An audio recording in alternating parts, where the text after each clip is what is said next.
নমস্কার, কেমন আছেন সবাই? আশা করি ভালো আছেন। আমি পায়েল, আমার নতুন একটি ব্লগে আপনাদের অনেক অনেক স্বাগত। দিনটি ছিল মঙ্গলবার, আর এটি ছিল দীঘাতে আমাদের দ্বিতীয়তম দিন। সকাল সকাল উঠে পড়েছিলাম মোহনায় যাব বলে, কিন্তু সবাই রেডি হতে হতে অনেক লেট হয়ে গেছিলো। তো যাই হোক, যখন এসে পৌঁছালাম তখন কিন্তু প্রায় ওই ঘড়িতে বাজে ধরুন 8:30টার মতো। এসেই সবার প্রথমে চোখে পড়লো এই দানবীয় সাইজের মাছগুলো। আর তারপর যে বিষয়টা আমাকে সবথেকে বেশি অবাক করলো সেটি হলো, মাছেরও নাকি আবার নিলামি হয়। এই যে লোকটিকে দেখছেন, ইনিই কিন্তু দামটা বলছে।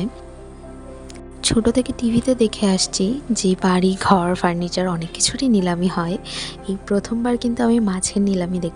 এই যে আমি বারবার নিলামি কথাটা বলছি, আসলে কিন্তু নিলামি একদমই নয়, কিন্তু ব্যাপারটা দেখতে অনেকটা ওরকমই লাগছে, তাই না? তো মোহনায় যাওয়ার আগে ভাবলাম একটু মাছের এই আড়তটা ঘুরে নিই।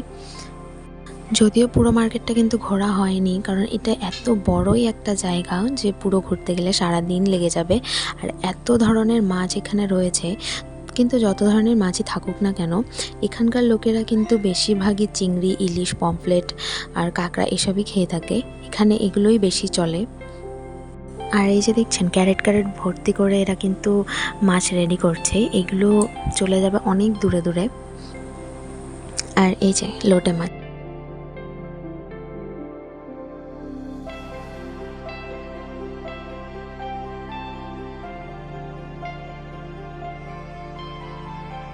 সব ধরনের সাইজের চিংড়ি মাছই কিন্তু এখানে রয়েছে, ছোট থেকে বড়। এত হিউজ পরিমাণে চিংড়ি মাছ দেখে আমি ভেবেছিলাম যে হয়তো আমাদের এখান থেকে একটু দামটা কম হবে, কিন্তু একদমই না, দাম কিন্তু একই রকম।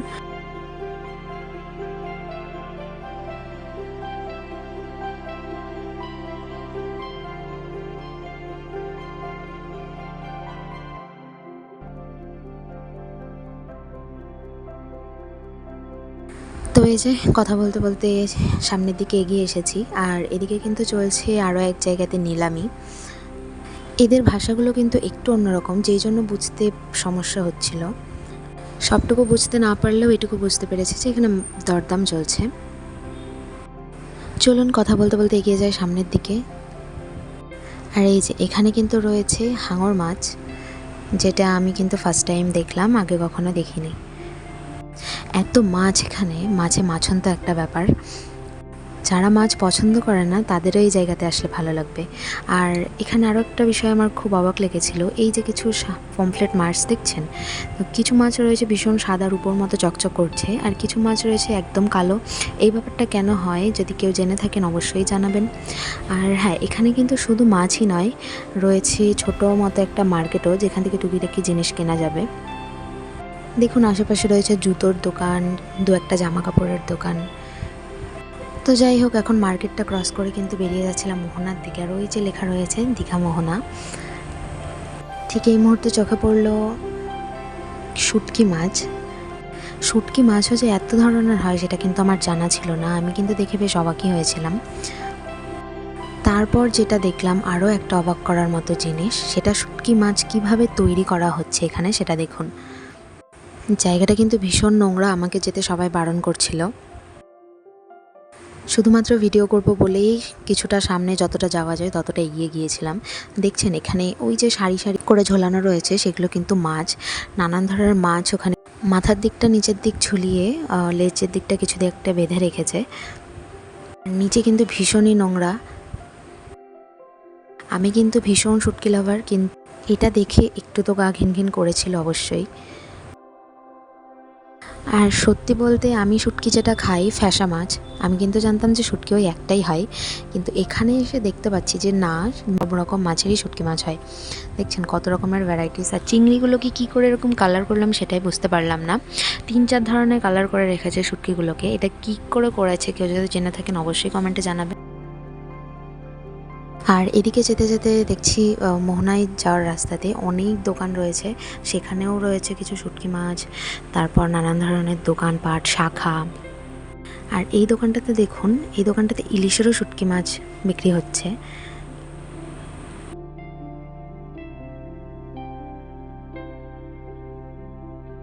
ভেবেছিলাম আসার সময় এখান থেকে কিছু জিনিস কিনে নিয়ে যাব, কিন্তু এত ঢেউ দিচ্ছিল যে সব দোকানপাট কিন্তু কিছুক্ষণ বাদেই তুলে দিয়েছিল, সেই জন্য আর কেনা হয়। এই যে সানগ্লাসের দোকানগুলো দেখছেন, বেশ কম দামে কিন্তু এখানে সব সানগ্লাস পাওয়া যাচ্ছে, আর সব কিছুরই বেশ কম দাম। শাখাগুলো ছিল 100 টাকা করে, কিন্তু হাতে নেওয়ার পরে দেখলাম যে হাতে একটা সাদা রং উঠছে, তখন বুঝলাম যে এর উপরে রং করা আছে, সেই জন্য আর কিন্তু শাখাটা নিইনি। তো চলুন একটু দোকানগুলো ঘুরে দেখি কী কী আছে এখানে।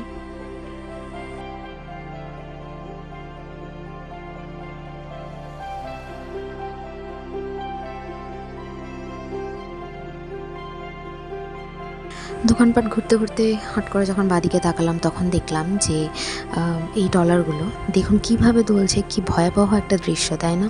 মনে হচ্ছে যেন এখনই উল্টে পড়ে যাবে। আমি কিন্তু প্রথমে ভেবেছিলাম শুধু ওই ডলারটা এরকম হচ্ছে, কিন্তু না, পরে তাকিয়ে দেখলাম যে সব ডলারগুলো ওই জায়গাতে এরকম হচ্ছে। তারপর চলে আসলাম একটু বাজারের দিকে। এই যে এই ব্যাগগুলো দেখছিলাম, এর মধ্যে কিন্তু লক সিস্টেম আছে, ভীষণ ভালো ছিল। পার্সোনাল কিছু রাখার জন্য একদম বেস্ট, লক করে রাখা যাবে। ওখানে দুটো ব্যাগ ছিল, দুটো ব্যাগের দাম মোট 400 টাকা, মানে এক একটা 200 টাকা করে।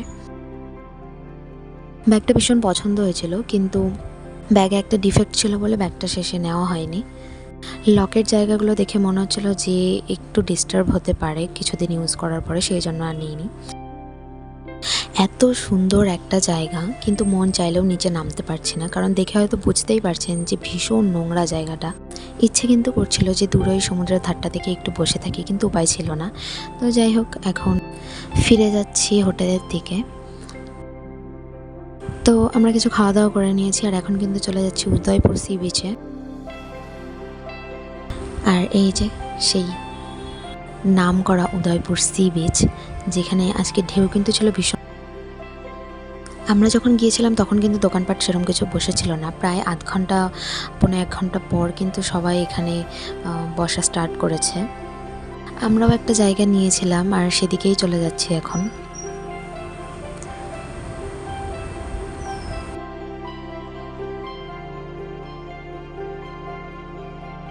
এই যে চেয়ারগুলো কিন্তু রাখাই যাচ্ছে না, যতবার পাতা হচ্ছে তখনই পড়ে যাচ্ছে, আর বসতেও ভীষণ ভয় লাগছে, কারণ এত ঢেউ যে ভালো করে বসাও যাচ্ছিল না। রীতিমতো আমরা চেয়ারটাকে শক্ত করে ধরে তারপর বসেছিলাম, এই কারণেই কিন্তু সেরমভাবে কোনো ভিডিও করতে পারি।